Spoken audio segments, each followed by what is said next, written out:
वैसे तो लड़कियों के नाम याद करने में आप काफी तेज हैं। उसके बाद से सर मेरी आदत पड़ गई कि लड़कियों के नाम कभी नहीं भूलूंगा। जब आपको फिल्म मिल गई, साइन कर ली, तो आपने अपने उन दोस्तों को जिनके साथ रहते थे, खाते पीते थे, खेलते थे, टाइम बिताते थे, उनको साल भर तक नहीं बताया कि आप जाके एक्टिंग कर रहे हैं? तो सर एक्चुअली उनके साथ मेरा क्या हुआ था कि ये फिल्म प्यार का पंचनामा के पहले भी मेरे साथ ऐसे हो चुका था कि ऑडिशंस मैंने दिए और वहां पे मुझे बोल दिया कि हाँ you are selected for the film. और बहुत मुश्किल से ऐसे ऑडिशंस का पता लगता था, बहुत मुश्किल से ऐसे क्लियर हो गया था एक मेरा। और फिर उसके बाद वो क्लियर होने के बाद मैंने सीधा सबको बता दिया था कि हाँ मैं हीरो बनने वाला हूँ, और मतलब ऑलमोस्ट इश्तिहार ही दे दिया था पूरे शहर में। लेकिन वो पिक्चर कभी हुई नहीं। तो वो मेरे को फिर हर आदमी ने पूछा और हीरो बन गया, क्या हुआ? तो मेरे साथ वैसा एक बार हो चुका था। तो मैंने डिसाइड किया था कि जब भी मेरी कोई भी पहली फिल्म हो रही है, कुछ भी ऐसा काम हो रहा है, मैं किसी को बताऊंगा नहीं। तो मैं वहां 12 लड़कों के साथ रह रहा था लोखंडवाला में, मुंबई में, जब मैं प्यार का पंचनामा के लिए मतलब शूट भी करने जाता था। तो लोखंडवाला में वहीं पे बाजू में कोकिला बेन, जहां मैं रहता था उसके बाजू में हॉस्पिटल था कोकिला बेन। तो मैंने सबको बोला कि मैं वहां पे इंटर्नशिप करने आया हूँ हॉस्पिटल में। मम्मी पापा डॉक्टर, तो कन्वीनियंट स्टोरी बन गई थी। तो वो बिलीव भी करते थे। और मुझे कुछ ऑडिशंस में उस टाइम जाना नहीं था, कहीं दिखना नहीं था, सिर्फ फिल्म के लिए वहां पे जाता था, मिलता था फिल्म वालों को, शूट करके वापस आ जाता था। तो इनको किसी को नहीं पता था। 1 साल तक वो शूट चली। 1.5 साल बाद कभी जब ट्रेलर आया, तब मैंने उस दिन वो उनको बिठाया एक रूम में, ट्रेलर चलाया और दिखाया कि यार मैं एक्टर बनने आया हूँ यहाँ, मैं इंटर्नशिप तो मेरे को नहीं मिल रही।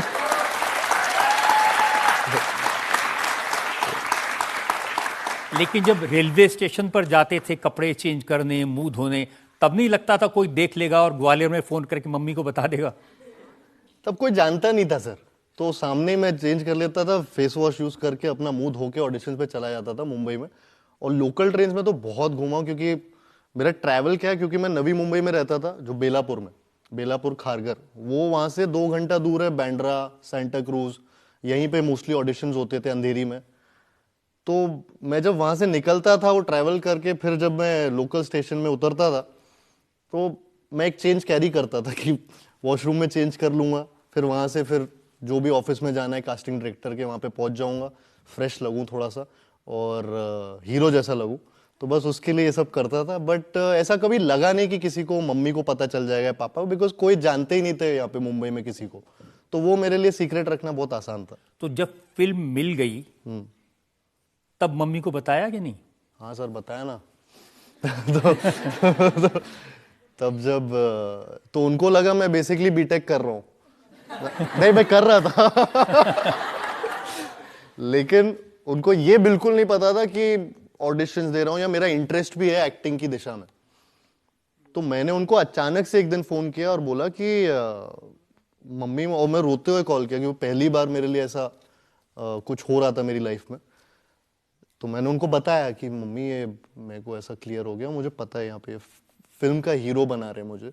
और बहुत ही इमोशनल सा कॉल था। तो मम्मी डर गई कि ये क्या हो गया, कुछ क्या बोल रहा है मेरा बेटा, वो पढ़ने गया था, ये क्या हो रहा है। तो उनका डर इतना ज्यादा था कि वो अगले दिन मौसी के साथ मेरे प्रोडक्शन हाउस के ऑफिस में डायरेक्टर के सामने बैठी थी और वो मेरा ऑडिशन टेप देख रही थी जिसमें मैं रोमांटिक लाइनें बोल रहा था हीरोइन। तो वो बड़ा अलग सा सीन था मेरे लिए कि मौसी और मम्मी शॉक्ड थी पहली बार, और मैं भी बहुत शॉक्ड था उनको देख के, दोनों को ऑफिस में। और प्रोड्यूसर सर बैठे, डायरेक्टर लव सर, कुमार मंगत जी, तो हम सब बैठे हुए हैं एक ही रूम में और उनको बोल रहे हैं कि ये सही ऑफिस है, कुछ गलत नहीं होगा आपके बेटे के साथ। लेकिन इतने धक्के आपको नहीं खाने पड़े जितनी बाकी लोगों को खाने पड़ते हैं। स्टूडेंट थे तभी आपको फिल्म मिल गई, फिर फिल्म चल भी गई, फिर उसका सीक्वल भी मिल गया, फिर जब ये स्वीटी की ट्वीटी बनी तो इससे भी आप सोनू के टीटू की स्वीटी सर।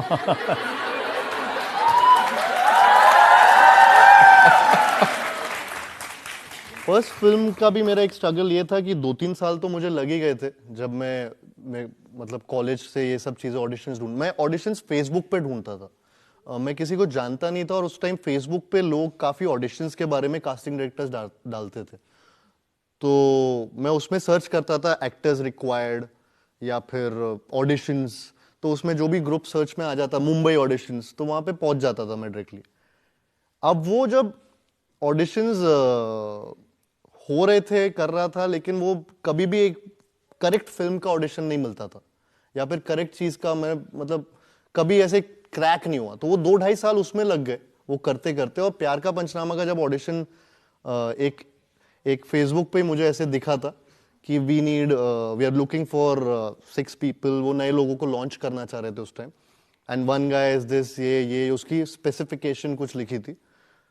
तो मैंने अपनी फोटोज, मेरे पास पोर्टफोलियो नहीं था, तो मैंने अपने कुछ दोस्तों ने जो फोटोज खींची होती है साथ में, वो क्रॉप करके, वो फोटो सिर्फ मेरी फोटो, उसमें किसी का हाथ यहाँ पे, किसी के बाल है यहाँ पे, वो वाली फोटोज मैंने ऑफिस में भेज दी थी वो मेल आईडी पे, और उन्होंने वो फोटोज से, और उस पे मैंने लिख दिया था I am the guy you are looking for. तो थोड़ा ओवर कॉन्फिडेंट था, लेकिन वो काम आया, उन्होंने बुला लिया मुझे।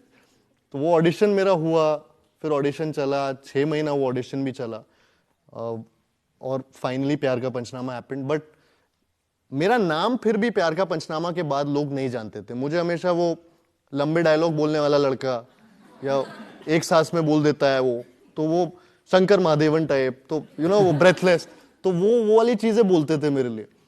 तो किसी को कार्तिक आर्यन ये पता नहीं था। पंचनामा 2 भी आई, उसके बीच में भी मैंने आकाशवाणी कांची की फिल्म जो चली नहीं, लेकिन तब भी पंचनामा 2 में भी वो मोनोलॉग बॉय वो चालू था।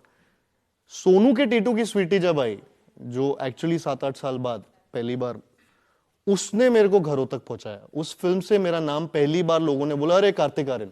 आपका नाम तो आ गया,